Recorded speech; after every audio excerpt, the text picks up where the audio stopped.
Hey, it's Ray McNamara, and this is Nick Frazier.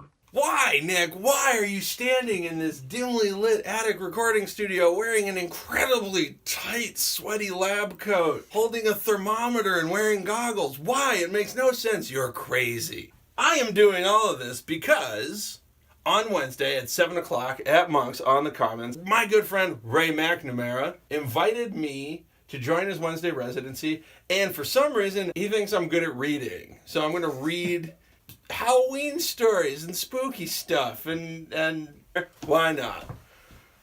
So, here's one of them. This is called Vincent. It's written by Tim Burton for a short film he did that was narrated by Vincent Price, and it's spooky, and it's Halloween-y, so we're going to do it.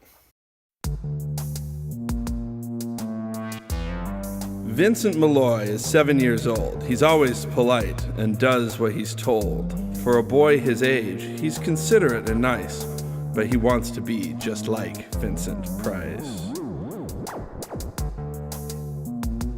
He doesn't mind living with his sister, dog, and cats, though he'd rather share a home with spiders and bats.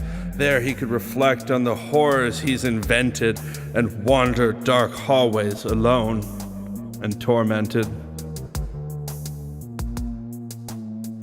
Vincent is nice when his aunt comes to see him, but imagines dipping her in wax for his wax museum. He likes to experiment on his dog Abercrombie in the hopes of creating a horrible zombie so he and his horrible zombie dog could go searching for victims in the London fog. His thoughts, though, aren't only of ghoulish crimes. He likes to paint and read and pass some of the times while other kids read books like Go, Jane, Go. Vincent's favorite author is Edgar Allan Poe.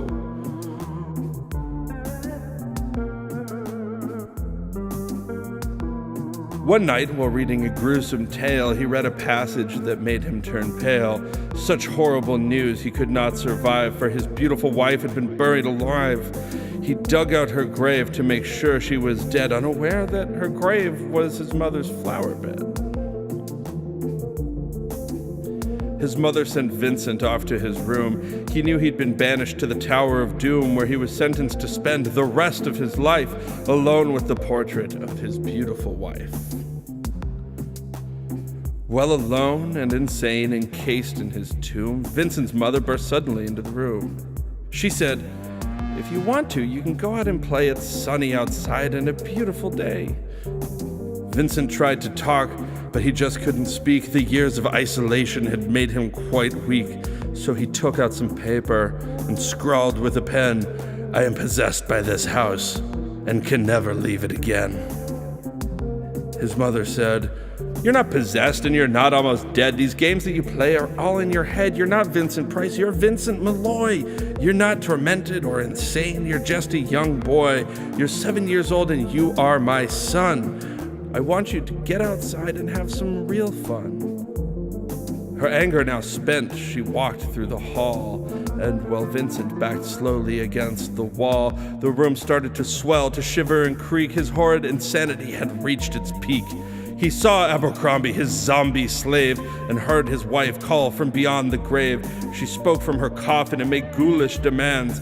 Well, through crackling walls reached skeleton hands.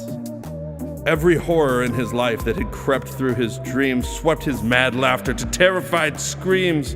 To escape the madness, he reached for the door but fell limp and lifeless down on the floor. His voice was soft and very slow as he quoted The Raven from Edgar Allan Poe, "And my soul from out that window that lies floating on the floor shall be lifted nevermore." Nevermore. Nevermore. Wait, hold on. Let me do one really crazy one. Nevermore.